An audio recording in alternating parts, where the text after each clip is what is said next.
особенностям организмов людей, у которых преобладает та или иная доша, то есть особенности пракрити. Уже прослушали, у нас уже были заседания, которые посвящены теме пракрити ваты и пракрити пита, но вот сегодня очередь пракрити капха. И я с удовольствием большим предоставляю слово нашим врачам аюрведы. Это, в первую очередь, доктору Адите Гандхи, она у нас уже читала лекции. То есть она уже закончила, она бакалавра юридической медицины и хирургии, и сейчас заканчивает курс обучения на степень МД по направлению Дравья-гуна, это связано с лекарственными средствами в аюрведе.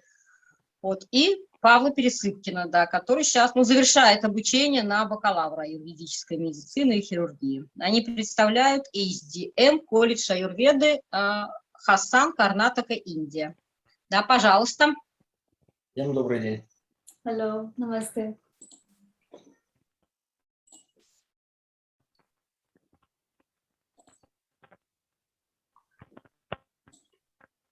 Видно ли презентацию, друзья? Да, видно.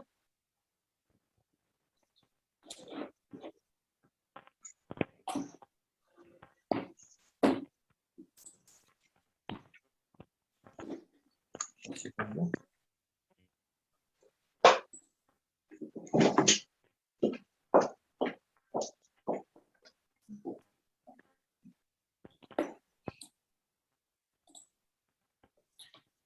Namaste. I am Dr. Aditi Gandhi. We'll be presenting today on the topic Kapha Prakriti Dosha, the features of person with Kapha constitution. Всем добрый день. Меня зовут доктор Адити Ганди. Меня зовут Павел Пересыпкин. И сегодня мы расскажем о признаках, характеристиках человека с преобладающей капха-доша в его пракрити, индивидуальной конституции. We'll be dealing with introduction, that is Panchamahabhuta composition of Kapha dosha. Then in detail we'll be explaining about the features of Kapha constitution by various samhitas. There are various textbooks in Ayurveda, that is Sharangara Samhita, Vangasena Samhita, Charaka Samhita and Sushruta Samhita. Соответственно, содержание сегодняшней лекции. Начнем с введения. Какие первоэлементы преобладают у капха-доши как таковой, и какими первоэлементами обусловлены ее основные качества и свойства. Дальше разберем характеристики людей с преобладающей капха-дошей в Конституции в соответствии с классическими текстами аюрведы. Это Швангадхара Самхита, Вангасена Самхита, два средневековых текста, и два фундаментальных канонических текста. Это Чарака Самхита и Сушрута Самхита.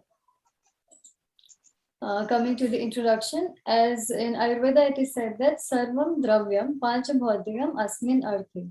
That all the dravyas, that all the objects are made of Panchamahabhuta, that is 5 elements. Thus, there is also composition, Panchamahabhuta composition specified for Kapha dosha.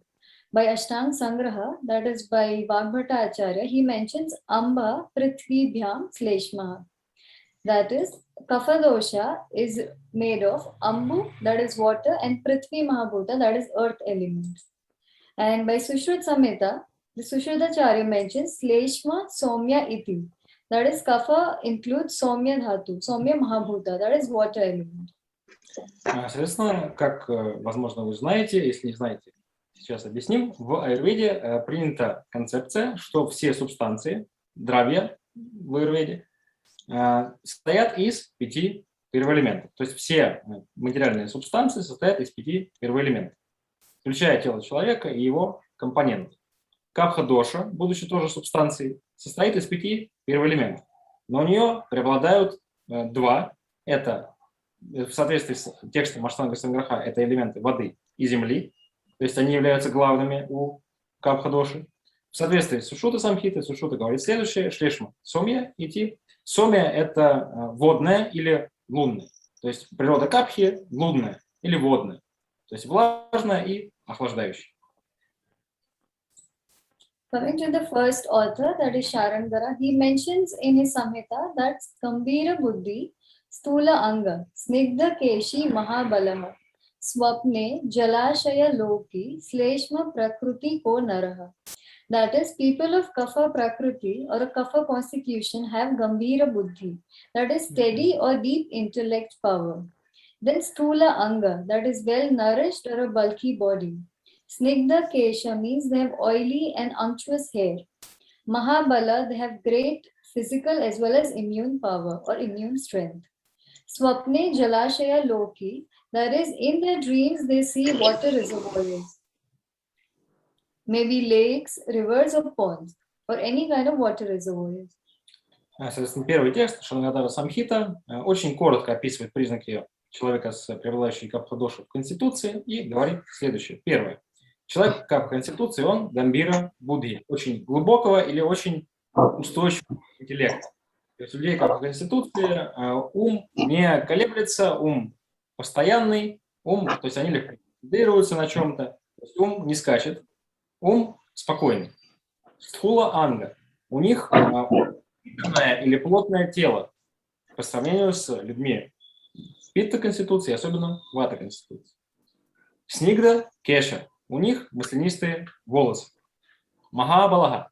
Они обладают большой физической силой и большой иммунной силой, то есть силой сопротивляться заболеваниям. Дальше Шангадхар отмечает, что во сне люди капха-конституции часто видят водные объекты, такие как озера, пруды, реки, море и так далее. То есть это один из признаков людей вата-конституции. Вода в любых ее проявлениях часто появляется у людей капха-конституции во снах. Coming to Mangasena Samhita, the author mentions similar understanding or similar concept, that is Sthira Chitta Subadha Anga, Suvrataha Snigdha Murdhajaha, Swapne Jalashaya Loki Shleshma Prakriti Ko Naraha. That is, people of Kapha Prakriti have a stable mind, that is Sthira Chittaha. Subadha Anga, that is well built or a developed body. Suvrata, they are very firm and stable in observing or following their vows or promises given to the other people. Snigdha Murdhaja, they have oily hair or oily skin or oily scalp. And in dreams, they again see water reservoirs. Другой средневековый текст Мангасена Самхита дает очень близкое определение, говорит следующее, что люди капха-конституции, они стхира читта, устойчивого ума, субадда анга, хорошо развитого тела, то есть у них хорошо развитое тело, в смысле, крепкое, плотное, сильное. Сувратаха, они очень тверды в исполнении своих обещаний, обетов, то есть если человек по Конституции что-то пообещал, он практически всегда обязательно этому будет следовать, это выполнит. Снигда, мурдаджа, опять же, маслянистые волосы, и снова Вангасена повторяет, что во сне человек по Конституции часто видит водные объекты, такие как озера, реки, моря, океаны и так далее. Next, Charaka Samhita. Charakacharya mentions the qualities of Kapha dosha, and then he explains the quality of a person based on the qualities of Kapha. So he explains that Sleshma hi, Snigdha, Slakshna, Mrudu, Madhura, Sara, Sandra, Manda, Stimita, Guru, Shita, Vijjala, Achaha. That is, the Kapha dosha have these qualities. That is Snigdha, that is unctuous, Slakshna, that is smooth, Mrudu, soft, Madhura, it is sweet in nature. Sara, the person have the Kapha dosha is firm or compact in nature. Sandra, the Kapha dosha is thick or dense in its nature. Manda, it is dull or slow. Stimita, it is motionless or very stable in its nature. Guru, heavy. Shita, cold. Slimy is Vijjala. Acha is clear in nature.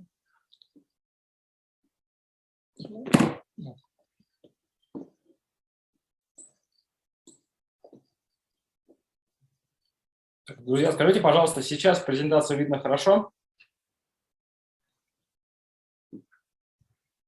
Какая-то висит, сом, футер, что-то такое. Вот сейчас хорошо, лучше так оставить. А если полностью открыто? А если полностью... Нет, вот сейчас нет, выскакивает какое-то сообщение. Выскакивает окошко, в котором написано «Some features aren't supported». Секунду. Да, лучше так, наверное. Да, да, так убрали, да. Да, так нормально. Так нормально? Да. Ну вот сейчас нормально, да, вообще нормально. Простите, продолжаем. Соответственно, Чарка Самхита описывает уже признаки Капха Конституции очень подробно, и Чарка Самхита описывает признаки Капха Конституции на основании качеств Капха Доши как таковой. То есть на первых слайдах мы разобрали первоэлементы, которые в основном формируют Капху. Это земля и вода.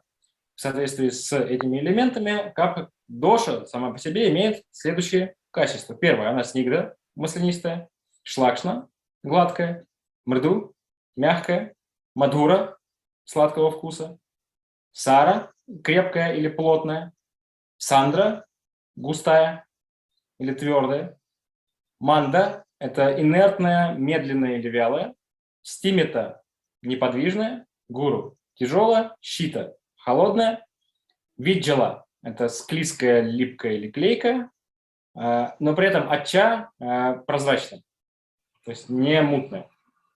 Это нормальные качества Капха-доши, которые определяют, соответственно, и признаки конституции с преобладанием Капха-доши. Further, the author mentions the qualities of a person based on these gunas.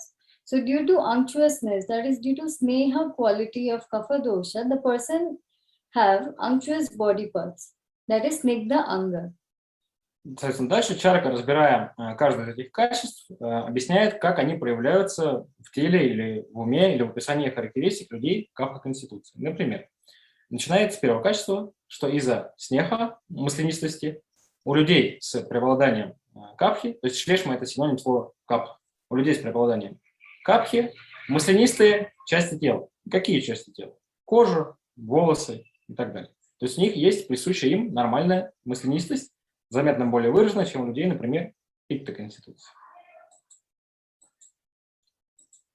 Due to lakshnatva, that is due to smoothness, the person possess smooth body parts. Here, the body parts can be smooth skin or smooth hair, etc. Следующее качество – это шлакшна, это гладкость. Гладкость проявляется в теле, опять же, в разных частях, таких как кожа, волосы, ногти. То есть у людей, например, в вата-конституции волосы очень сухие, ломкие, шершавые, кожа тоже сухая. У людей по конституции, наоборот, кожа очень гладкая, волосы тоже гладкие, ногти, например, тоже гладкие.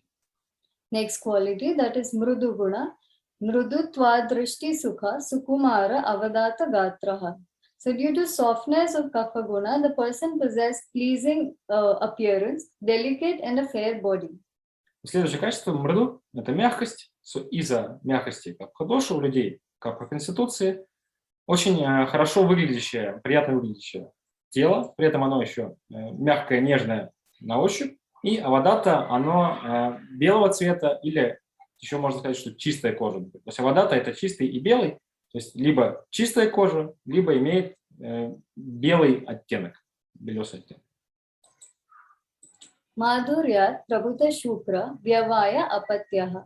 That is due to sweetness, that is madhura guna of kapha dosha. The person has abundance of semen, that is prabhuta shukra. Vyavaya, he has greater poison capacity and has a good number of progeny, that is apatya. Следующее качество – мадхурья, сладость. Из-за сладости присущей Капха-доши, то есть сладость мы понимаем, что она подчеркивает преобладание элементов воды и земли. Из-за этой сладости, соответственно, у людей Капха-конституции первое – большое количество репродуктивной ткани, семени. Второе – большая половая сила проявляется и как либидо, например, и как просто способность к активной половой жизни. И большое количество потомства. То есть у людей Капха-конституции редко бывают проблемы с производством потомства или те или иные репродуктивные заболевания, их в меньшей степени затрагивают. Saratvat, Sara Samhata, Sthira Shariraha. So due to firmness, that is Sara Guna, the person has firm or a compact body part and stable body parts, that is maybe muscles, joints or connective tissues. Следующее качество – это саратва. Из-за качества саратва это плотность или крепость у людей как конституции, плотные, крепкие, устойчивые части тела, такие как, например, суставы, соединительная ткань, мышцы. То есть капха-доша в теле отвечает во многом за соединительную ткань, например. У людей капха-конституции, капха преобладает, соответственно, соединительная ткань крепкая, суставы крепкие, мышцы крепкие. То есть вот эта крепость проявляется в разных, то есть в разных вариантах в теле. Next property, that is Sandra Guna, Sandratvad Upachita, Paripurna Sarva Angaha. That is due to dense property or thick property of Kapha dosha, all the body parts are well nourished. That is Upachita Paripurna Sarvangaha and well developed body parts. Следующее качество – это сандратва. Сандратва – это густота или плотность. В теле она проявляется как у людей капха-конституции, хорошо упитанное тело и хорошо развитое тоже. То есть хорошо упитанное, хорошо развитое тело. Mandatvat, Mandacheshta, Ahara, Vyavharaha. So due to mandata, that is dullness, quality of kapha dosha, the person is slow in its activity or movement. That is maybe in terms of slow eating or slow behavior like slow walking, slow eating, drinking, any kind of movements are very slow in nature. Следующее качество капхи – это мандатва, это дословно инертность, медлительность, пассивность. И она проявляется в теле через то, что у людей, как у конституции, у них медленные движения, то есть медленная походка, медленные движения тела в целом, то есть они медленно разговаривают и так далее. Дальше они медленно принимают пищу, медленно кушают. И в целом, то есть у них медлительность проявляется в разных аспектах. Опять же, это речь, мыслительные процессы, медленное запоминание, то есть медлительность, проявляющаяся во всей ее красе и полноте. Staimitya, Shigra Aramba, Kshobha Vikaraha. Due to motionlessness or due to passiveness or due to dullness, the person has delayed initiation of action. Means he has delayed action movements, or he is delayed in getting irritated or agitation, and also has delayed manifestation of affecting with disease. Следующее качество – это стаймития, это дословно устойчивость или неподвижность. Из-за этого качества у людей, как в конституции, есть склонность очень сильно откладывать начало каких-либо дел. Или, в принципе, что-либо откладывать на потом, на завтра. То есть очень неохотно начинают что-то новое. Следующее, они очень медленно раздражаются. То есть вывести из себя человека, как в конституции, задача достаточно сложная. Также они медленно заболевают. То есть они менее склонны, во-первых, к различным заболеваниям из-за большей иммунной силы. Во-вторых, заболевания у них также протекают медленно. Gurutvat, that is heaviness. Gurutvat sara adhishtitava asti tagataya. Due to heavy nature of kapha dosha, the person has firm or stable body posture and has a slow and a very steady gait, like that of an elephant. Из-за следующего качества, гурутва, тяжесть у людей, как в конституции, очень такая устойчивое, неподвижное положение тела, чаще всего. То есть, когда они просто стоят, это вот стоит столб, который не сдвинешь ни в какую сторону. Очень устойчивое положение тела. При этом очень медленная и устойчивая походка, похожая, например, на походку слона. То есть очень такие плотные, отчетливые шаги, при этом медленные. Shaitya, that is coldness. Shaitya and Alpakshu, Trishna, Santapa, Sveda doshaha. Due to cold quality of kapha dosha, the person have less hunger, that is Alpakshuda, Trishna, less thirst or desire to drink water or any kind of drink. Santapa has lower body temperature and less perspiration, less sweat. Следующее качество капха-доши – это шайтя, холодность, то есть малое производство тепла. То есть оно, в чем оно коренится, все метаболические процессы в теле протекают медленно. У людей капха-конституции, из-за этого малая продукция тепла, и она также проявляется как сниженный аппетит, сниженная жажда, сниженная температура тела и сниженное потоотделение. Vijalatvat, Sushlishta, Sara, Sandhi Bandhanaha. that is due to sliminess of the kapha dosha, the person has well bound or well binded and strong joints and connective tissues. Следующее качество – это виджела, это склизкость, липкость или клейкость. Из-за этого качества у людей капха конституции очень хорошо связанные, сильные суставы и соединительные ткани. Achatvat तथा अच्छत्वात् प्रसन्न दर्शन आननाः प्रसन्न स्निग्ध वर्ण स्वराश्च भवन्ति. Due to clarity or due to clear nature of the kapha dosha, the person has very clear and a very bright face, also has very clear and smooth complexion with a very clear and distinct voice. Следующее качество – это ачатва, это либо ясность, чистота, либо прозрачность. Из-за этого качества у людей капха конституции очень приятно выглядящее и такое ясное, светлое лицо, ясно еще в плане, например, чистой кожи. И прасанна снигдха варна свара, у них чистый и такой звонкий голос, и при этом чистая и маслянистая слегка кожа. So due to these qualities, the kapha person are considered very strong, that is balavanta, vasumanta, they are very healthy, vidyavanta, they are very knowledgeable, ojasvina, they have plenty of ojas, so they have good vitality, shantaha, they are very peaceful and calm in their nature, and ayushmantasya bhavanti, they have good long life. Соответственно, вкупе из-за всех этих качеств люди капха конституции, как итог, балаван, то есть они обладают большим количеством физической силы, то есть они сильные. Васуманто, они обладают большим количеством богатства, то есть люди капха конституции умеют накапливать богатство, накапливать друзей.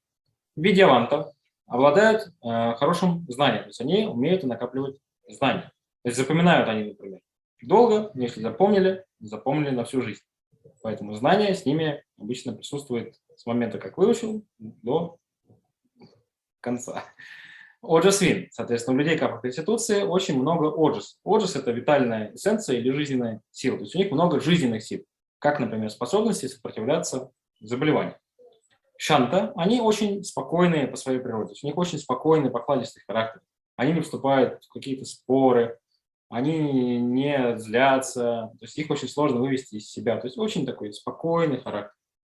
И, соответственно, вкупе со всех этих качеств они обладают наибольшей продолжительностью жизни средней относительно людей, например, питта конституции и вата конституции. Next we come to the reference mentioned by Sushruta Samhita.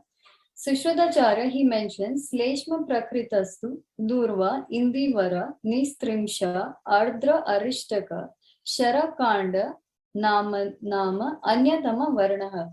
That is, a person of Kaphaja constitution has complexion similar to the color of Durva, that is a plant, a green colored, bright green colored plant, or Indivara. Indivara is a type of lotus, which is bright pinkish white in color, or sharp as a sword, fresh nimba fruit, which is again lightish yellow in color, and stalk of shara, which is again yellowish white, bright yellowish white in color. The person of Kaphaja constitution is Subhaga, that is lucky or very handsome. Priya Darshana, that is pleasing to look. Madhura Priyaha, the person loves sweet taste. He's Kritagnya, that is, he's always grateful to the person around who helps him or in situation like that. Dhritimana, that is, a person is very patient and very stable-minded. Sahishnura, that is, he has high tolerant capacity. Alolupaha, that is, he is very greedless and always very friendly. Balavamsha Chiragrahi, he is very strong, the person is considered very strong and has Chiragrahi, that is, he's slow in acquiring understanding or grasping anything. Drudha Vairasya is very stable in his in making friends, stable in keeping friendship or enmity. Дальше приходим к описанию из другого канонического текста Аюрведы, из Сушрута Самхиты. Сушрута про людей как Конституции говорит следующее. Первое. Внешний вид в плане цвета кожи у них похож на. То есть Сушуда приводит примеры, обыденные достаточно в Индии. То есть он говорит, что у людей, как по конституции, внешний вид в плане, например, цвета кожи похож на растение дурва или индивара. Это растение дурва скорее белесо-зеленого или белесо-голубого оттенка, индивара белесо-розового оттенка. То есть бело-розовый или бело-голубой цвет. Соответственно, дальше меч, то есть обычный меч, то есть как сталь, и свежий фрукт нима, и стебель сахарного тростника. То есть это цвета все близкие к белому, то есть бело-желтый, бело-розовый, бело-голубой, то есть они присущи людям, как в Конституции, во внешнем виде. Например, у людей, как в Конституции, очень всегда белые белки глаз. У них часто белые ноги. То есть белый цвет с разными оттенками присущ людям, как в Конституции. Дальше он говорит суббага. Суббага это имеет два варианта, то есть либо очень хорошо выглядящие, приятно выглядящие, либо красивые, либо еще удачливые. То есть люди, как в Конституции, либо красивые, либо удачливые. Приядашина приятно выглядящие, то есть на них приятно смотреть, потому что у них хорошо развитое тело, они выглядят красиво, то есть на них приятно смотреть. Мадура прия, они любят сладкий вкус. То есть людям, как в Конституции, может быть плохо после употребления сладкого вкуса. Намного хуже, чем людям, например, питы Конституцию, но они его любят. То есть люди, как в Конституции, часто сладкоежки. Порой себе во вред, но что поделать. Дальше. Критоджня. Они очень благодарны. То есть они всегда с уважением относятся к людям, кто им помогал, к людям, которые заслуживают уважения. То есть они всегда относятся с благодарностью за какую-либо помощь. Дальше дритиман, то есть у них очень... Дритиман имеет два значения. То есть первое, как терпеливые, второе, у них очень устойчивый ум. То есть они очень легко, например, концентрируются на чем-то, там, на чтении книги, например, или выполнении каких-то долгосрочных планов и целей. То есть это свойственно людям как Конституции. Дальше сахишнару. Они очень терпеливые или очень выносливые. Проявляется и как физическая способность, как физическая выносливость, так и эмоциональная терпеливость, терпение, снисходительность. А лолупа. У них отсутствует жадность. То есть они очень щедрые. Балаван. Обладают большой физической силой, а также еще иммунной силой. То есть бала – это сила и физическая, и иммунная сила сопротивляться заболеваниям. Чираграхи очень долго запоминают что-то. Но, опять же, как мы помним из Чарака Самхиты, если запомнили, то навсегда. Дридда, Вайра, они очень устойчивы в вражде и в дружбе. То есть если человек в Конституции завел себе врага, это надолго. Если завел себе друга, тоже надолго.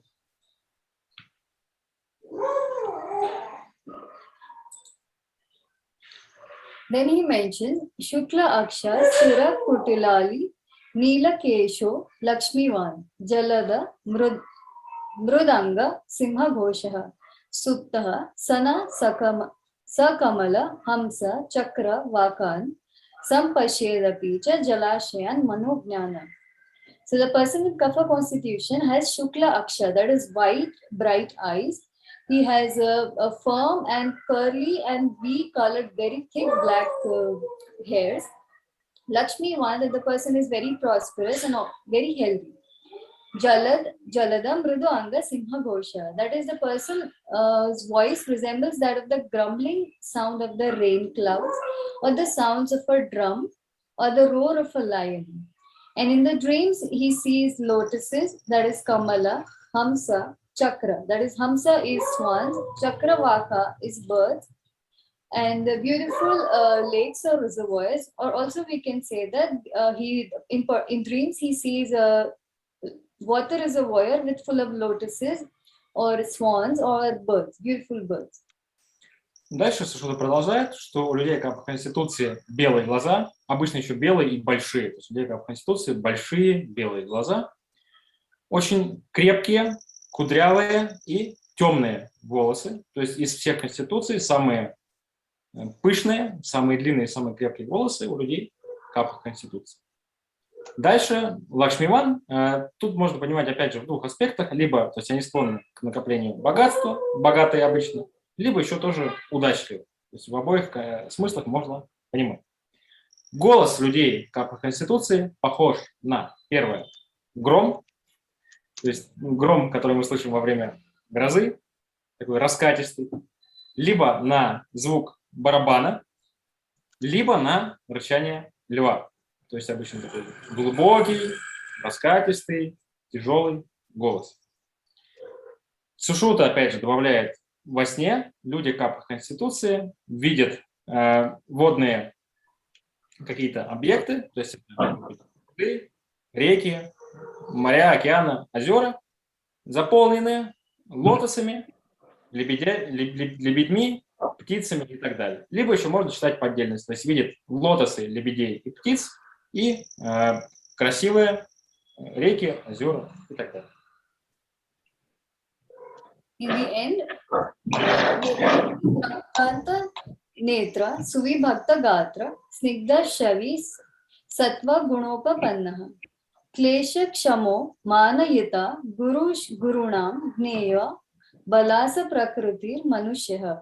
That is, a person with Kafaja constitution has reddish corners of the eyes, has a very well-defined and distinct body parts, has unctuous or oily skin or body parts, maybe hair or facial skin or body part, and predominance of sattva quality. The person is very tolerant in any kind of difficulties in his life and is very respectful to all the elders and the teachers. Дальше Шуда продолжает, что у людей капы Конституции есть склонность к покраснению уголков глаз. То есть при этом глаза сами большие и белые, но именно уголки глаз имеют тенденцию к красноте. Субакта Гатра, то есть у людей капы Конституции очень хорошо развито тело. Снигда Чави – маслянистая кожа. Маслянистая еще сияющая, можно сказать. То есть маслянистая и сияющая кожа. У людей капы Конституции преобладает саттва гуна. Как помните, есть три гуна. Саттва – это чистота, ясность или благость. Раджас – это активность или страсть. И тамас – это тьма или невежество. У людей капы Конституции преобладает по большей части саттва гуна или благость. Клеша Кшама. Люди капы Конституции обладают очень хорошей выносливостью. То есть они хорошо переносят трудности, какие бы то ни было. Там, аскезы, лишения, трудности особенно неожиданные. То есть они все это переносят очень спокойно, со спокойным умом, с каким-то смирением и так далее. То есть, например, люди Пита Конституции практически не переносят трудностей, особенно неожиданно. Капа Конституции за счет их спокойного характера и терпения очень легко переносят даже какие-то неожиданно появившиеся трудности или проблемы. Они имеют очень большое глубокое уважение к учителям или старшим, всегда его проявляют. Дृढ़शास्त्रम अतिस्थिर मित्र धनः परिगण्य चिरात् प्रददाति बहु परिनिश्चित वाक्य पदः सततम गुरुमानक करस्य भवे स सदा. That is, he explains that the person with Kapha constitution is very firm in scriptural knowledge, that is Dhrida Shastra Matihi, and in his views, in expressing his views, and is also very stable in friendship and has good wealth, that is Thira Mitra and Dhanaha. Pariganya means he does good amount of charity or donates plenty, but only after long and careful consideration. And is always very precise in choosing sentences and words while he speaks to anyone. And he's also very respectful to teachers and elders. Дальше Шуда продолжает, что человек по Конституции, он Дрида Шастра Мати. Он очень устойчив или непоколебим и тверд в следующем. Первое, в знании наук. То есть у него очень устойчивое знание. То есть знание, то есть если один раз человек по Конституции что-то узнал или выучил, знание остается с ним. Второе, он очень устойчив в своих взглядах или мнениях. То есть переубедить человека по Конституции в чем-либо очень-очень сложно. То есть человек вата Конституции постоянно свои мнения меняет, человек кап Конституции очень устойчив в своих взглядах и мнениях. Дальше Стхира Митра Данага. Он очень устойчив в дружбе. То есть дружба у людей по Конституции длится года, десятилетия, зачастую на всю жизнь, и очень устойчив в накоплении богатства. То есть люди по Конституции не являются транжирами, то есть умеют, с одной стороны, считать деньги. При этом также что-то добавляют, что с другой стороны, они еще очень щедрые, но они деньгами не разбрасываются, а если, например, занимаются благотворительностью, занимаются ей после очень тщательного обдумывания, то есть кому, зачем и так далее. То есть они не являются скрягами, с одной стороны, то есть являются щедрыми, с другой стороны, умеют в какой-то мере считать деньги и накапливать богатство. Дальше, что продолжает, что люди, как в Конституции, всегда говорят после тщательного взвешивания и выбора слов. То есть если человек вата Конституции, он просто очень много и очень быстро говорит, о чем бы то ни было, иногда бессвязно. Человек пита Конституции может что-то говорить очень резко на эмоциях. Человек кап Конституции всегда очень отчетливо и продуманно подбирает слова, которые использует. Также человек кап Конституции всегда очень почтительно и уважительно относится к своим учителям и старшим. Lastly, Sushruta Samhita, the author mentions a unique description about the Kafaja constitution with resemblance to animals. That is, person having Kafaja constitution resembles in character to that of Brahma, Rudra or Indra Kaya. That was explaining Sattva Prakritis. That is, Brahma, Indra, Varunaihi, Simha, Ashwa, Gaja, Govrishaihi. Simha is lion, Ashwa is horse, Go cow, Gaja elephant, Vrisha is bull, Tarksha, Hamsa, Samana, Nuka, Sleshma Prakrutayo Naraha. That is Garuda and Swan. И в заключение что-то говорит, что своим характером или какими-то чертами люди кап Конституции напоминают следующих персонажей или животных. Это Брахма, творец мира, с одной стороны, с другой стороны еще мы должны понимать, в Сушрута Самхите описаны ментальные конституции, и там описано, например, Брахма Кая, Индра Кая, Варуна Кая, то есть ментальные конституции с преобладанием саттвагуны на примере Брахмы, Индры и Варуны. И люди капа Конституции часто имеют склад ума, схожий с ментальной конституцией Брахма Кая, описанной в Сушрута Самхите, Индра Кая, описанной в Сушрута Самхите, Варуна Кая.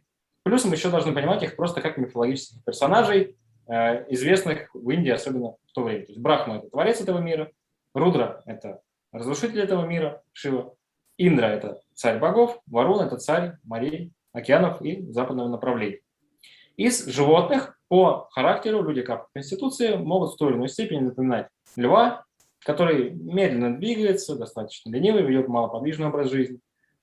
Лошадь за счет, возможно, физической силы, физического здоровья. Лебедя по манере движения, плавным, медленным передвижением. Корову или быка, опять же, из-за плотного, крепкого, забитого тела, например. Также Гаруду, то есть Гаруда здесь понимается в двух аспектах. Это птица, на которой летает бог Вишну, или более проще, напоминает орла. То есть и напоминает еще из птиц лебедя. То есть подобен лебедю в своих движениях. И еще, соответственно, слона. То есть эти животные, еще раз, лев, лошадь, слон, корова, бык, орел и лебедь имеют те или иные характерные черты, присущие людям капха Конституции. So as we have come across all the three Prakriti Purusha Lakshanas, I'm sure that people now can identify their own Prakriti by the three sessions that we have already done. Мы очень надеемся, что за счет того, что сегодня была уже третья заключительная лекция с описанием характеристик Пракрити, слушатели могут в той или иной степени попытаться определить свои конституционные признаки. То есть здесь еще напомним, что в Конституции на самом деле не три, то есть три общих описания даны для ваты, питы и капхи, но есть еще очень большое количество смешанных конституций, вата пита, пита капха, вата капха, но они определяются по смешанным признакам. Thank you. Всем спасибо большое за внимание. Спасибо большое. Тогда спасибо большое, доктор Адити, спасибо большое, Павел. Вот и за сегодняшнюю лекцию, и вообще за курс лекций. Я думаю, эти лекции были очень полезны нашим коллегам. А сейчас мы перейдем сегодня ко второй лекции. Вот она будет посвящена методам управления дошей капха, то есть каким образом мы можем корректировать, если уже в той или иной мере эта доша выходит из равновесия в организме. И я предоставляю слово доктору Дхани.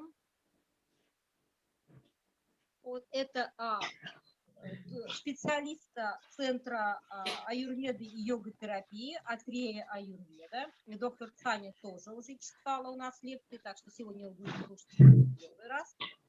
Он является бакалавром юридической медицины и также имеет степень МД в области аюрведы, но и в течение многих лет успешно работает в том числе много лет в Москве в центре Атрея Аюрведа. Я сейчас предоставляю слово доктору Дхани. Доктор Дхани, please. Now time for your lecture. Всем здравствуйте, я доктор Даня, переводчик Ирина. Здравствуйте. Здравствуйте, Таня. Здравствуйте, Ирина.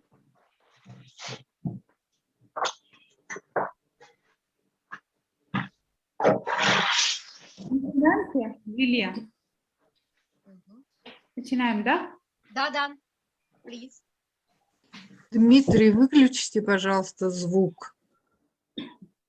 Вы перебиваете лектора.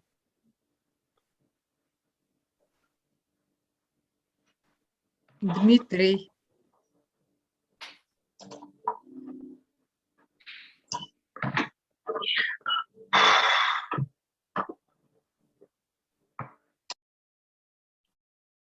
Видно?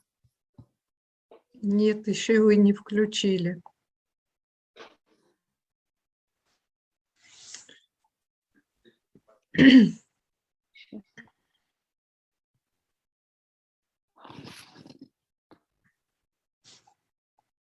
Снизу демонстрация экрана.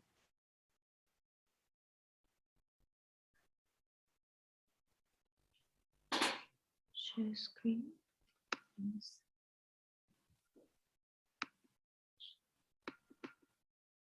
Угу. Так. Сейчас видно? Да. Угу. Начинаем, да?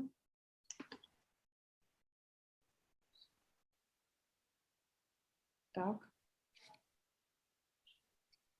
So today I'm going to take how to manage aggravated kapha, and in a very practical way, like how we can understand the kapha is aggravated in the body, it can lead to a disease and the stages of the disease formation and all.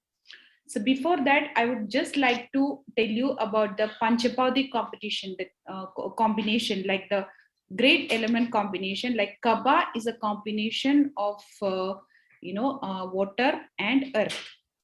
Да, сегодня мы с вами поговорим о лечении капхи, да, то есть как понять, когда капха выходит из равновесия, да, какие признаки мы можем наблюдать в организме и через какие заболевания это проявляется. Сейчас мы с вами посмотрим, из каких элементов состоит каждая доша. Kapha, it is a predominance with the element water as well as the earth. То есть, что касается капхи, то здесь мы видим доминирование таких субстанций, как вода и земля. So this is the same combination with the sweet taste also. Также это и включает в себя сладкий вкус. So there is some relation with aggravation of kapha and intake of sweet taste. То есть есть некая взаимосвязь между нарушением, то есть дисбалансом капхи и употреблением сладкого вкуса.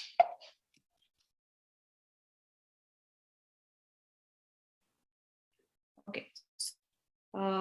First, kapha is a natural coolant system of the human body. То есть первое, что стоит сказать, да, капха – это естественная охлаждающая система в человеческом теле.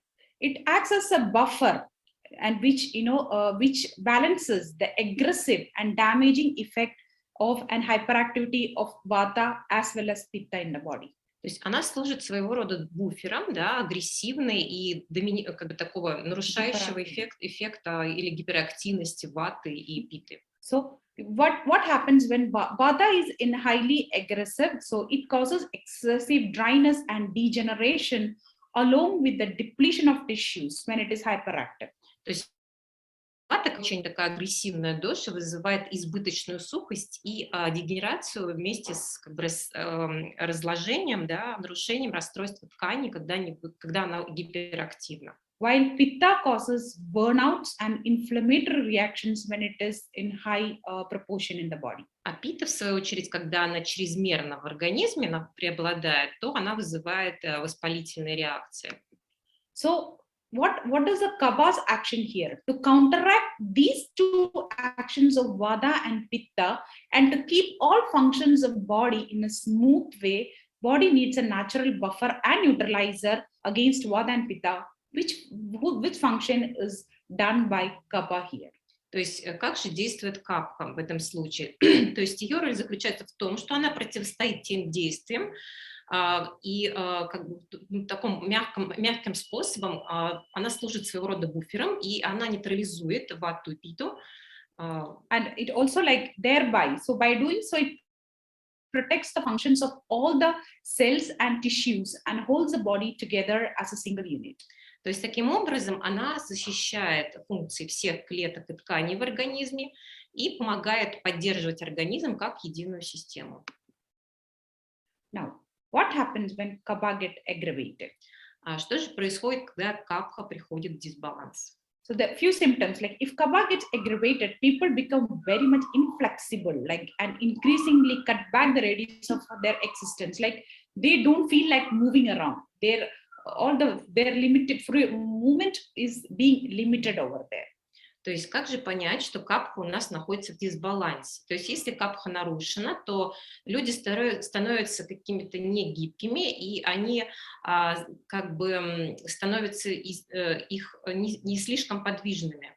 So they find like life more exhausting, like withdraw from the life and themselves and become very much emotionally and spiritually isolated from the surroundings. То есть они начинают воспринимать жизнь как нечто тягостное, и также и какие-то перемены в жизни становятся для них какими-то тяжелыми, и они немножечко отходят от реальной жизни. So usually this is accompanied by, food cravings, like uncontrollable desire to eat sweet foods, fatty foods. This I usually see like people coming over here, especially in the end of winter to spring season. This is the time when naturally Kapha undergoes aggravation due to the atmospheric changes. So also in the body also there is high amount of Kapha. So this is the time when people feel more depressed, eat sweet things, and they started gaining weight, which is the bad result. То есть обычно это сопровождается какими-то особыми потребностями в пище, например, непреодолимым желанием есть много сладкого, жирного, сыра, например, или каких-то колбасных продуктов. И чаще всего это происходит как раз в конце зимы и весной, как раз когда капха имеет свойство повышаться. И в этот период люди склонны обычно к депрессии и набирают вес вот из-за этих вот. The physiological time when usually Kapha undergoes aggravation in every people, its physiological aggravation is like end of the winter, spring, and then it calms down in around summertime. То есть вот, как я уже сказала, да, то есть к концу зимы и весной, да, капха приходит в дисбаланс, и обычно это как раз дисбаланс, она приходит в равновесие именно к лету. So what happens, like how this aggravated Kapha physiologically or pathologically due to our faulty food habits and regime? So these the main three factors that there needs an etiological factor. So that could be either physiological seasonal variations, or it could be due to our faulty food habits, like as I told, eating of more sweets and fatty foods, or maybe some emotional stress also. Да, то есть как же физиологически, да, проявляется капха, да, то есть на это должны быть какие-то этиологические причины, то есть либо это какие-то сезонные изменения, да, как я уже сказала, да, там время года, да, либо это может быть привычки в пище, да, как вот там я уже упомянула, да, это переедание сладкого. So whenever there are some etiological factors, it can aggravate the Kapha dosha. Then the Kapha dosha, when it is aggravated, accumulated, it aggravates, or it get the tissue components. It will go into the tissues, and it also creates some changes in the tissues, and which ultimately resulted in the pathogenesis of a disease. То есть, когда капха приходит в дисбаланс, она накапливается в нашем организме, да, и это все проникает в ткани, и в дальнейшем это все приводит к проявлению заболеваний. So, as per Ayurveda, so there are 6 stages in which this pathogenesis happens. And it is very important to understand which stage a patient comes to you, which stage of pathogenesis is happening, so that you can help in the treatment. То есть в аюрведе существует 6 стадий, да, как происходит патогенез, да, вот этого всего. И очень важно определить, на какой стадии находится вот именно данная ситуация. So these 6 stages in Ayurveda is called as Shatkriya Kalas. То есть эти стадии называются Shatkriya Kalas. So which is the first stage is just a stage of called Sanchaya. It is the stage of accumulation of doshas. То есть первая стадия называется стадией накопления дош. Второй, second stage is a stage of aggravation of the accumulated doshas. А вторая стадия это как раз-таки стадия дисбаланса или накопления дош. So all these, it will be in the site where the kapha is. It will be aggravation and accumulation from its own site. But on the third stage, prasara, it spread to the other organs and organ systems. То есть на третьей стадии мы как раз наблюдаем, когда накопленная доша проникает в остальные органы. And the fourth stage is called sthana samshraya, where this the dosha which had spread from the site to some other local site, it got localized over some places. А четвертая стадия это когда мы наблюдаем, как доша начинает циркулировать из одного места в организме в другое, да, и они локализуются в определенном месте. The fifth stage is called Vyakta, or where there is a clear-cut disease manifestations, where it will be with all the signs and symptoms. А пятая стадия, это называется векта, это мы уже видим проявление болезни, то есть уже конкретные симптомы проявляются. And the sixth stage is called Vedavastha, which is the differentiation of disease, where we cannot differentiate between the actual disease and its complications. И шестая стадия, это как раз вот именно сама болезнь, да? We can go for the first stage. So I can tell you, like when a patient comes to you with any kind of aggravated kapha symptoms, you have to find out which stage it is, and you can adopt the proper treatment, proper food restrictions, for proper lifestyle regimes, all you can advise. Да, то есть когда к вам приходит пациент, первое, вы должны определить, на какой стадии заболевания находится человек, да, и тогда вы уже даете рекомендации по режиму, по питанию. So when it is the first stage of accumulation, like it is a budding stage where, it is just kapha just started vitiating. It could be with very mild symptoms, like started a feeling of the usual symptoms seen are heaviness in the body, or there could be lassitude or laziness. So these are the usual usual symptoms in the first stage. То есть первая стадия это обычно такая начальная стадия, здесь еще не особо проявленный симптом, не особо проявлен, то есть такие могут наблюдаться легкие симптомы, как тяжесть во всем теле, усталость, вялость. So in this stage, people usually started liking the things which is of opposite. As I told, like kapha is having a similar properties of madura or sweet. So also sweet, sour, salty. These are the things which usually people take before a kapha accumulation. So when it started on the first stage, people started liking with the opposite qualities, things with the opposite qualities other than sweet, sour, and salt. То есть обычно на этой стадии людей начинают тянуть к противоположным вкусам, да, то есть, как я говорила, что до этого люди могут любить там сладкое, соленое, кислое, да, то на этой стадии люди начинают предпочитать вкусы, противоположные этим. So in that case, treatment, in that case, you can see, okay, if the kapha is increased, so what the treatment is a simple diet correction or simple fasting or or some minimal herbs like anything like a tribala also can help in such situation. Да, то есть если мы переходим к стадии лечения, да, этой стадии, то здесь в первую очередь нужно провести корректировку питания, диеты, может быть, прописать какое-то голодание, либо лечение травяными препаратами.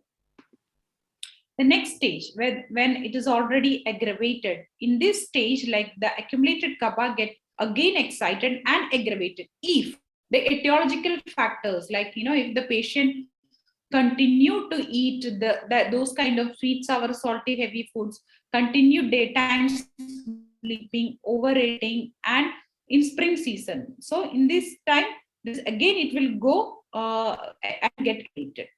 Вторая стадия – это стадия как раз-таки ухудшения, да, вот это нарушение дисбаланса капхи. Если человек продолжает также питаться, да, и кушать много сладкой, тяжелой пищи, спать днем, да, особенно если это весной, да, то происходит опять же ухудшение. Symptoms produced in this stage are aversion to food, decreased appetite, and excessive salivation in the mouth. Симптомами этой стадии являются как бы сниженный аппетит, избыточное слюнообразование во рту. And like in this stage, we can take foods and herbs that are of the different taste. Other than the sweet, sour, salty, it should be like pungent, astringent, and bitter taste. А что касается лечения на этой стадии, то здесь стоит принимать пищу и травы, которые являются противоположными по вкусу сладкому, соленому. Это, например, вяжущие, острые, пряные. So in this case, also we can give him some kind of very digestive and carbonated spices or herbs, especially like a ginger, pepper, etc., and other kapha-pacifying foods which are dry in nature and not so unctuous. В этом случае очень могут помочь травы, которые являются, способствуют пищеварению, да, по своей природе, как, например, имбирь, перец, то есть те продукты, которые успокаивают капху.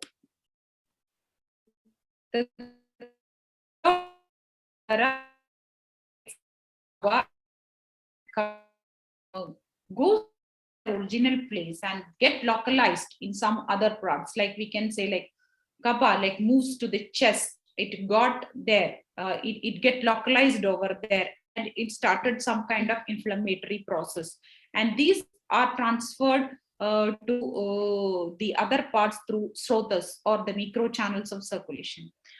Третья стадия – это стадия распространения капхи, да, когда она уже начинает циркулировать по организму и локализуется в определенном месте, например, в грудной клетке, да, то есть она там останавливается, накапливается и вызывает какие-то определенные заболевания, да, и потом дальше она проникает в какие-то шроты, каналы.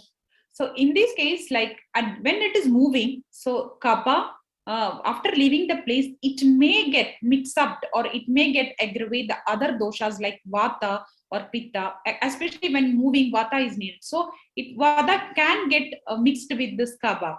So in this time, we shouldn't get, confused whether it is vata or kapha there, which is accumulated. So we should be, while checking the symptoms, it is important to know which is aggravated dosha actually there and which is the assisting dosha. То есть, когда капха начинает циркулировать по организму, да, то есть она может вызывать нарушение других дош, например, ваты, да, или даже смешиваться с ней. И здесь еще очень важно не спутать, да, то есть определить, какая доша именно нарушена, то есть вата или капха. And also, in this, main symptoms are like premonitory symptoms of some diseases like anorexia, vomiting, inactiveness of the organ, and also laziness. All these are more evident in this third stage. То есть на данной стадии мы можем наблюдать такие симптомы, как анорексия, рвота и сниженная активность органов. This is the time when we can start a therapy like as a очищение or a purificatory therapy, Vamana, can be started at this stage. А на этой стадии можно пройти очистительную терапию под названием Вамана. And the fourth stage goes the sthana samshraya, or the localization in which the kaba, the moved kaba is localized to any part of the body. It could be the lungs where you can get an infection. It could be on the skin where you get any kind of skin problems. It could be on the stomach where you get some kind of digestion problems. So based on which organ system is weak, so they can go and localized over there.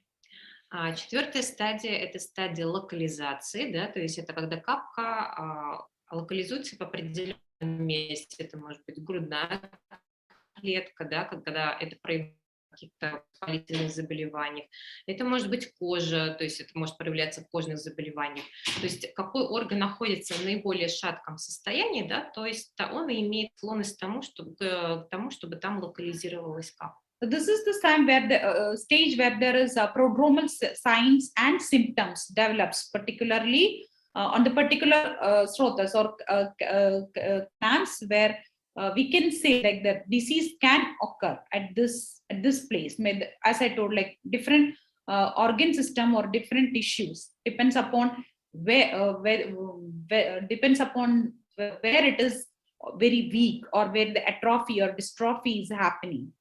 То есть на этой стадии мы наблюдаем какие-то продромальные признаки и симптомы, то есть и они развиваются в определенных шротах, каналах, да, и проявляются в каких-то заболеваниях. То есть, как я уже сказала, да, то есть какой орган склонен к наибольшей атрофии, да, то есть где наибольшая слабость органа, там она имеет свойство проявляться. So also the treatment depends upon what kind of a symptom or what kind of premonitory symptoms are shown. То есть и лечение в этом случае зависит от того, то есть какой симптом наблюдается на этой стадии. The fifth stage is a stage of manifestation where it is completely manifested as a disease and the treatment lies on that particular disease. То есть пятая стадия – это стадия проявления или манифестации, то есть когда уже это проявляется в какой-то конкретном заболевании. And if not treated until, if you have many chances to treat in every stage based on now the disease has occurred, till now you have not treated it properly, the next stage where the upadrava or the complications may occur if not treated in the previous stages. И шестая стадия – это уже стадия осложнения, то есть если до этого болезнь никак не было, то есть никак не лечилась, да, то здесь уже проявляются осложнения. So if you know the proper knowledge of the Shatkriya Kala or the stages, like you can avoid the further progression into a complication of the disease. So very important to note down what are the symptoms and what are the etiological factors. So history taking is very important when a patient comes to you to make it sure like what are the etiological factors for the aggravation of dosha and how can we advise them for a proper diet and regimen. И в этом случае очень важно знать этиологические факторы, которые повлияли на возникновение данного заболевания. И как раз здесь уже можно предложить пациенту лечение. So now I'm going to say what causes the imbalance, especially what are the products which should be avoided when you are having a kapha aggression. То есть что приводит все-таки к дисбалансу капхи? То есть конкретно я хотела бы рассказать именно о продуктах, которые нарушают капху. Milk products, I mean like молоко и молочные продукты, like all the milk and milk products. То есть молоко, да, и все молочные продукты. Fatty and oily foods, cold drinks, frozen and salty food, sweets and sour fruits. То есть также сюда относятся жирная пища, слишком жирная пища, холодные напитки, замороженная пища, слишком соленая еда, сладости и очень сладкие и кислые фрукты. Overeating as well as eating heavy. Также переедание или употребление слишком тяжелых продуктов. Слишком тяжелое и много, да, по объему тоже, если... Переедание. Да, переедание. And very spending, like, cold climate is always, cold and damp climate is always a good atmosphere for Kaba to get a balance. Вообще также холодный и слишком влажный климат также способствует дисбалансу капки. And lack of physical activity as well as sleeping during daytime, especially applies for people who like work late night and sleep till daytime. А также отсутствие физической активности и сон в дневное время. Особенно это вот опасно для людей, которые работают ночью, да, и вот любят спать днем. So what all the food should be avoided? Food, Какие продукты следует избегать? sweet, sour and salty foods, То есть это сладкое, соленое и кислое. cooling foods. It implies both the energetically cooling as well as, like, temperature, like, cold foods. Охлаждающие продукты, то есть как энергетические, да, по своей природе энергетической, так и что касается температуры этих продуктов. Like also heavy and oily foods like cheese, puddings, nuts, cakes, etc. А также тяжелые и слишком жирные продукты, как, например, сыр, пудинги, орешки, торты. Highly processed or canned foods, frozen foods, pastries, like I know, like especially in people Moscow, like they like all the packed and canned and frozen foods which can be easily eaten. So all these can lead to the aggravation of kapha. Такие обработанные продукты, как, например, вот консервы, да, замороженные продукты, выпечка. То есть, да, здесь я знаю, что люди очень любят покупать там консервы, да, но все это может привести как раз-таки к нарушению капхи. Cold and carbonated drinks like Coke, Pepsi, like that. А холодные газированные напитки, как, например, кола, пепси. Yeah. Overeating and eating heavy meals, as we told, and eating fresh fruit or drinking fruit juice within half an hour of any other food. То есть переедание и употребление излишне тяжелых продуктов, как я уже сказала, а также употребление свежих фруктов или употребление свежевыжатых соков в течение 1-2 часов после еды, то есть после другого какого-то продукта, который вы поели. Да, ну, особенно после обеда или, да, после ужина, like people have a tendency to have some fruits and fruit juices. So да, this то should есть be часто avoided. люди там, допустим, пообедают, да, и часто сразу после обеда любят там фрукт какой-то съесть. Сладкий, да. Also, like foods or drinks that contain refined sugar or syrup, like corn syrup or some kind of sweets. То есть также к этому относятся продукты или напитки, которые содержат рафинированный сахар или кукурузный сироп или другие виды сиропа. Deep fried foods. Излишняя жареная пища. Alcohol, no, except for like if the like a cold climate or dry red wine or white wine in small quantity is good, no, but of course it shouldn't be in like not every day and like not in a big quantity.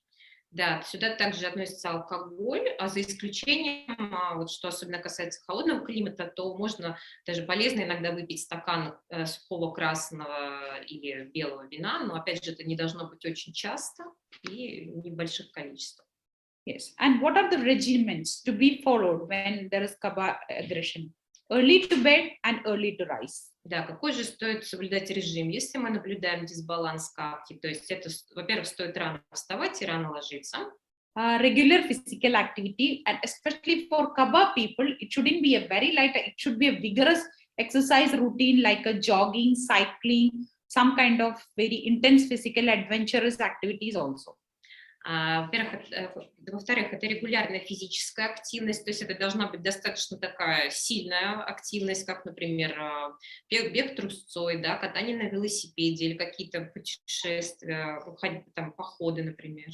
And try to keep those people warm, like all the warm foods, like warm comforts, warm clothing, all these are very much essential for Kapha aggravation.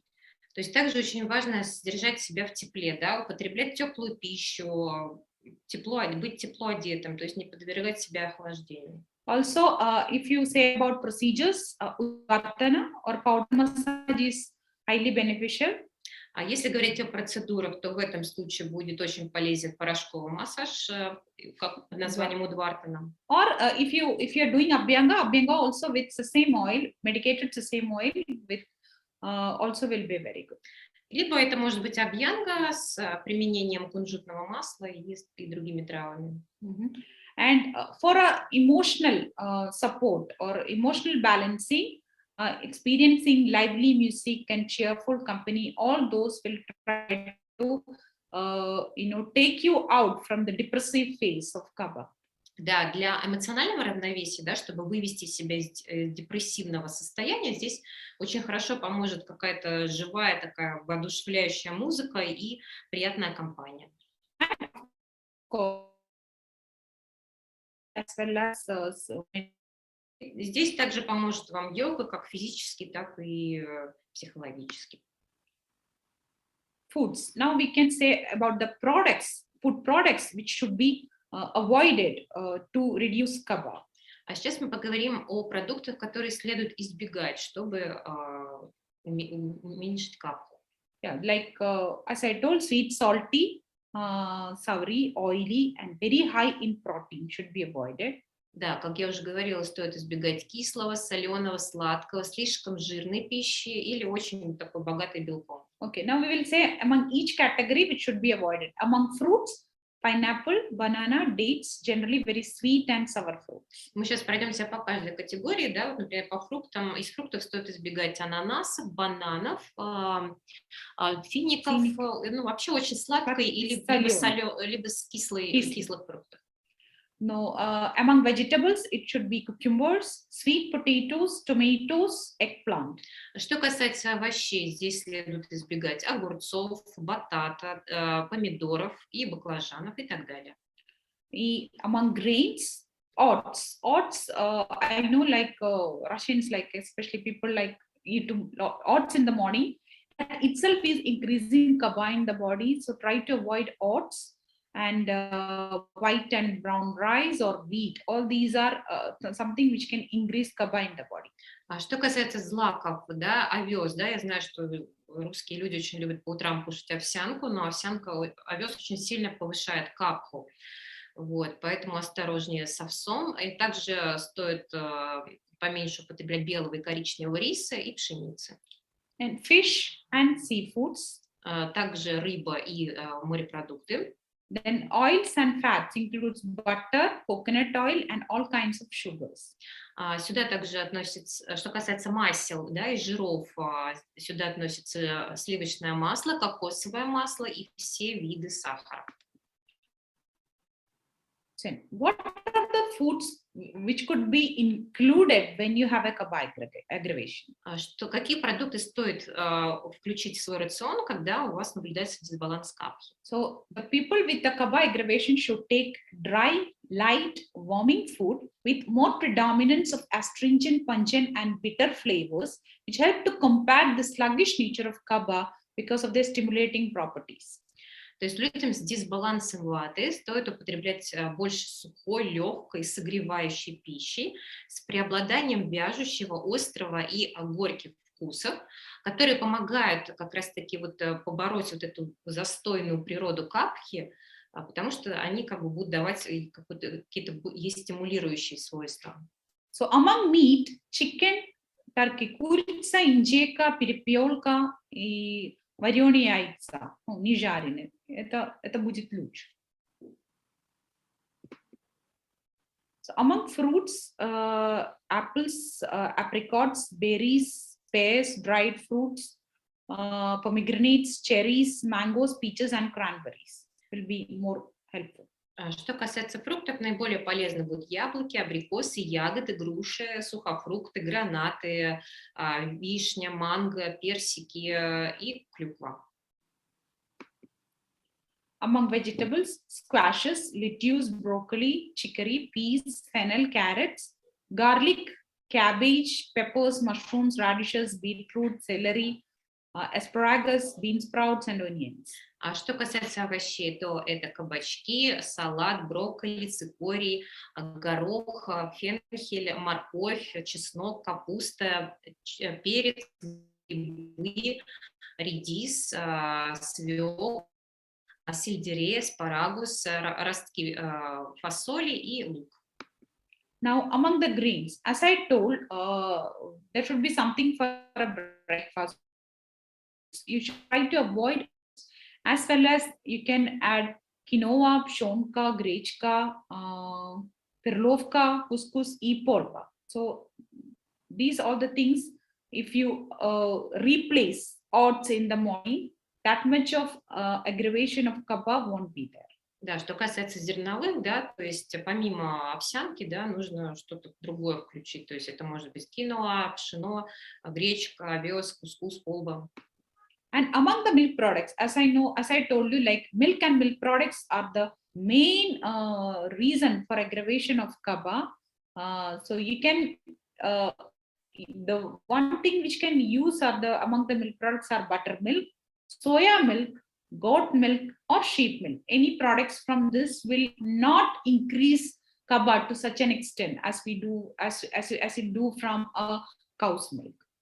Что касается молочных продуктов, то, как я уже говорила, да, это как раз-таки один из основных факторов увеличения капхи-доши, но вы можете употреблять сливочное масло, соевое молоко, козье молоко или овечье молоко. То есть вот эти продукты, в отличие от коровьего молока, не будут вызывать ухудшение пита. Капхи.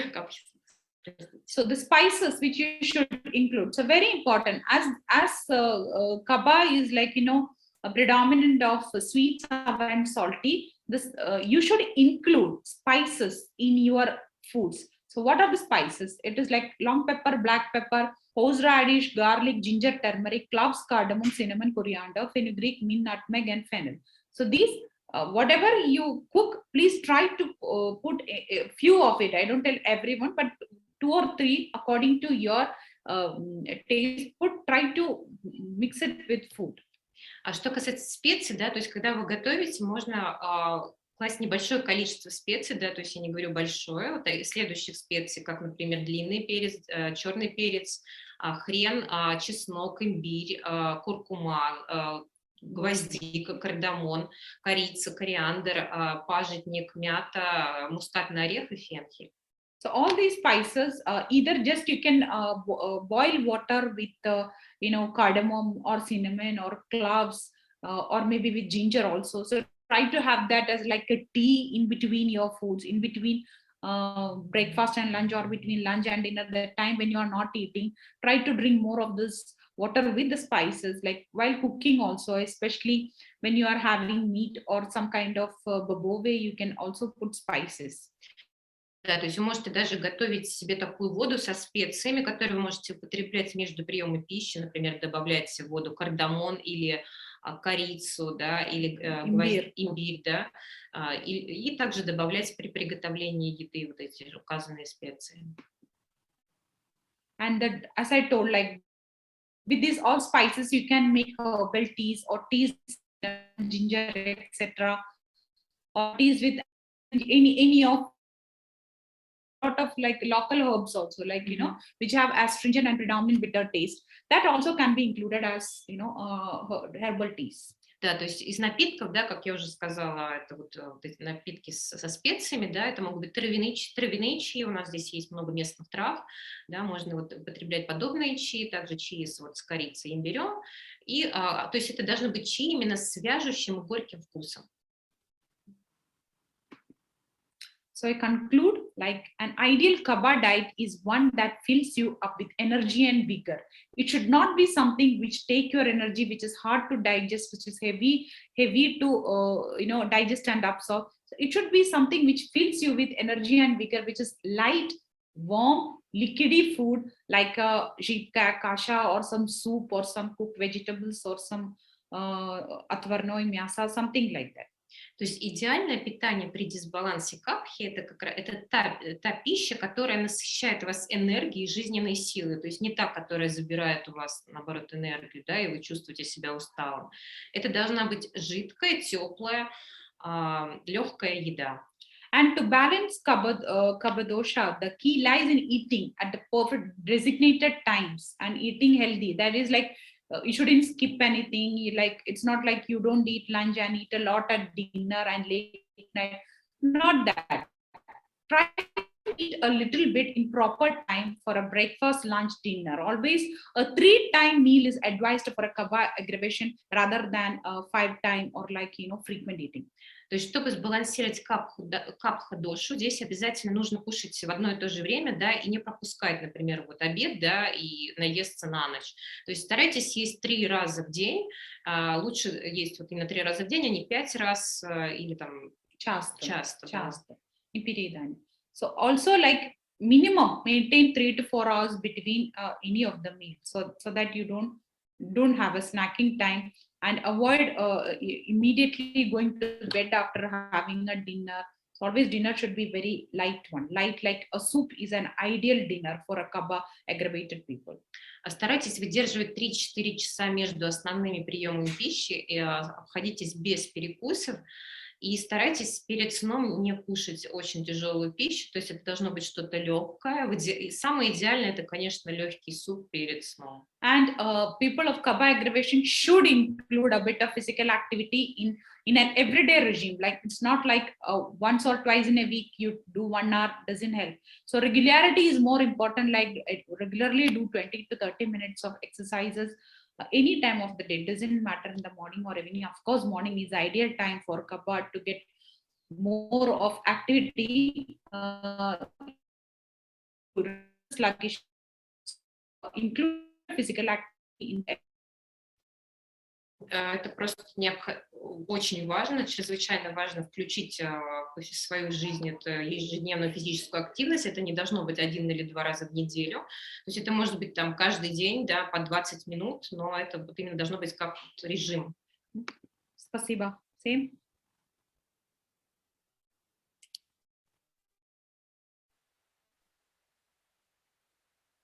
Да.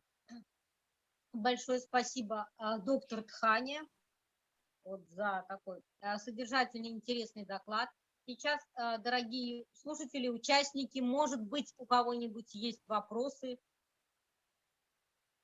к первым докладчикам или ко второму докладчику по сегодняшней теме.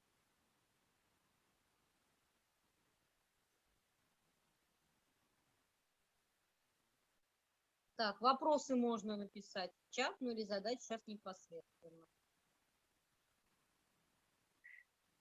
нашим лекторам.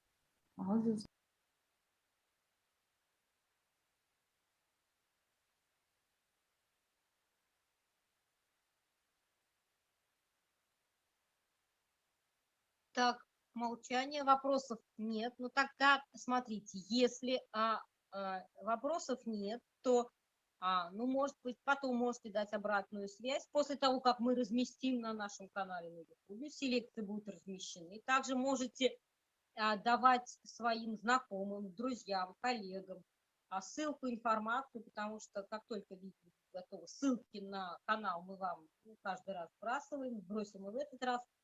Тоже распространяйте, подключайте своих коллег к работе клуба аюрведы.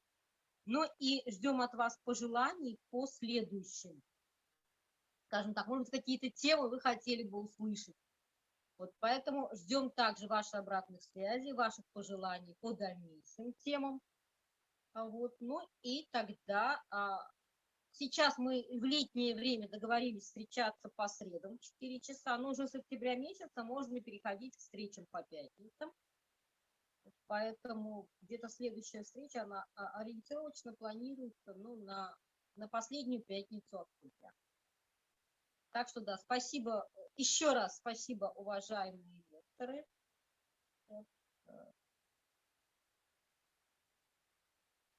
Да. И тогда до следующей встречи. Thank you one more time to our speakers. Так что тогда ждем вас в конце октября также в нашем клубе. Ладно.